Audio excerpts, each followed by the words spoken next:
तर तुम्हीही प्रेग्नंट आहात आणि तुम्हालाही खूप जास्त मूड स्विंग्स होतात आहे का? तर आज आपण प्रेग्नन्सीमध्ये होणाऱ्या मूड स्विंग्सची कारणं आणि उपाय बघणार आहोत. तर प्रेग्नन्सीमध्ये मूड स्विंग्स का होतात? त्याची मेन कारण म्हणजे खूप जास्त प्रमाणात होणारे हार्मोनल चेंजेस. तर प्रेग्नन्सीमध्ये झपाट्याने हार्मोनल चेंजेस होतात, मेटाबॉलिक चेंजेस होतात. या गोष्टींमुळे मूड स्विंग्स हे होतात. तसंच शारीरिक थकवा, तणाव या गोष्टींमुळे सुद्धा मूड स्विंग्स हे होतात. तर मूड स्विंग्सची लक्षणं प्रेग्नेंट असल्याचा अचानकपणे अतिशय आनंद होणं किंवा कुठल्याही गोष्टीचा अचानक अति आनंद होणे किंवा अचानक अति दुःखी वाटणे. ताणतणाव, कधी-कधी इमोशनल होणे, तर कधी-कधी खूपच जास्त खुश होणे.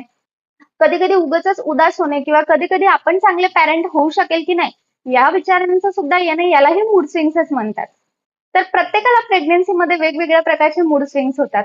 काहींना कमी होतात, तर काहींना खूप जास्त होतात. तर मूड स्विंग्स होऊ नये याकरिता आपण काय उपाय करू शकतो, ते आता आपण बघणार आहोत.